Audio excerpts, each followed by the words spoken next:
मैं आपसे परिचय जानते हुए जानना चाहता हूँ कि इस वक्त गांव-गांव में जो टीका लगाया जा रहा है, लोग क्यों भाग रहे हैं? मेरा नाम वीरेंद्र यादव है। मैं 4-5 बार लगातार क्षेत्र पंचायत सदस्य रहा हूँ।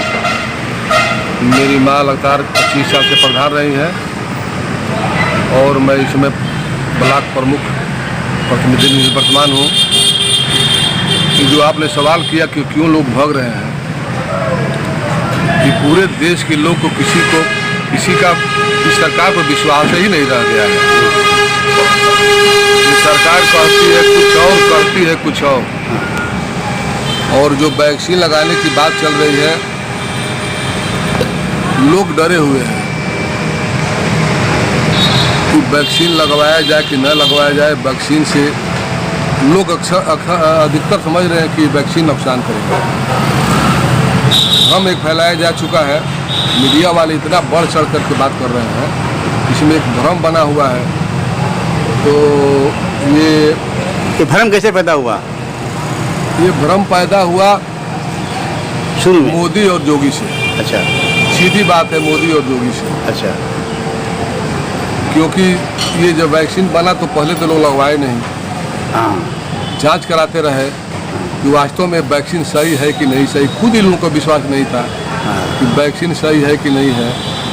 बहुत दिनों के बाद इन लोगों ने लगवाया और इतने ये लोग झूठे हैं कि लोग विश्वास भी नहीं कर रहे हैं कि ये लोग कौन सा वैक्सीन लगवाए हैं। ये जो वैक्सीन बना है वही लगवाए हैं कि कुछ और लोग लगवाए हैं। इसीलिए लोग विश्वास, देहात में लोग विश्वास नहीं कर पा रहे थे। लेकिन वैक्सीन लगाना जरूरी है। देहात में लोगों को जागरूक करना पड़ेगा कि आप लोग वैक्सीन लगवाइए।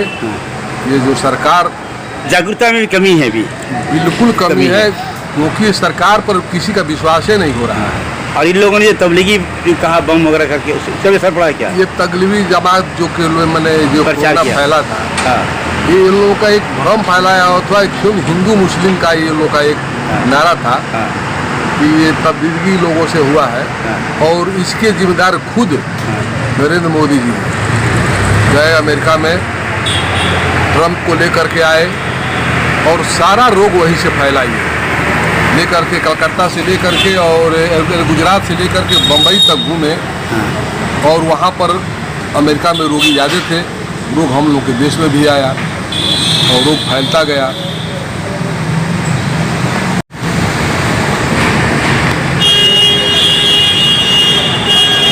एक सवाल है सर आपसे, कभी हमारे देश में कहा गया था सबका साथ सबका विकास, लेकिन रात के वक्त में सीबीएसई बोर्ड और आईएससी बोर्ड, जो पूरे हिंदुस्तान भारतवर्ष से फैला हुआ बोर्ड है, उसकी परीक्षा को इन लोगों ने बैन कर ख़त्म कर दिया गया। बिना पढ़े बच्चा पास हो जाएगा, इम्तहान दिए पास हो जाएगा।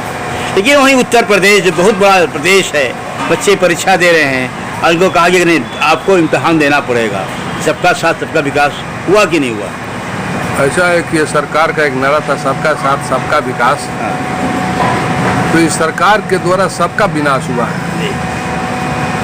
विकास तो किसी का नहीं हुआ है, किसी भी समाज का विकास नहीं हुआ, विनाश हुआ है।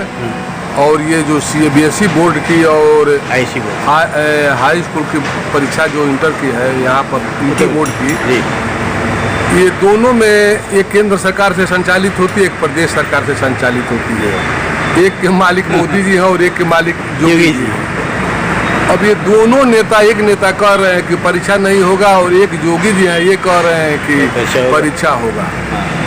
और ये लोग के समझ में नहीं आ रहा है कि जो चुनाव कराए हैं बीच में बंगाल का, उसमें मोदी जी ने भीड़ जुटाया, सबको अपने पास बुलाया कि ज़्यादा से ज़्यादा हमारा भाषण सुनने आइए आप लोग। ज़्यादा से ज़्यादा पूरे देश के लोग गए, पैसे पर खरीद के लोग गए। और जब वहाँ से भाषण दे करके आते थे दिल्ली, तो मास्क पहन करके ये वर्चुअल मीटिंग करते थे। बताइए, संभव है कि एक जगह आप मीटिंग करेंगे, दूसरे जगह बचाव करेंगे तो कोरोना नहीं फैलेगा?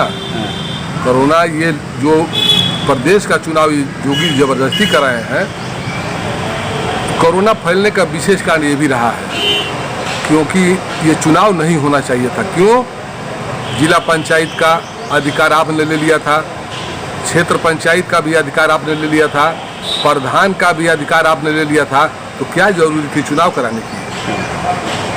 ये इन लोगों की एक साजिश के तहत ये चुनाव कराया गया और देश पूरा आज इन लोगों के गलत निर्णयों से देश भुगत रहा है। और गंगा किनारे ये लोग हिंदू मुसलमान की बात करते थे, आज हम देख रहे हैं कि हिंदू को दफनाया जा रहा है गंगा जी के किनारे। हिंदू और मुसलमान को बांटने में देश को बर्बाद कर दिया है।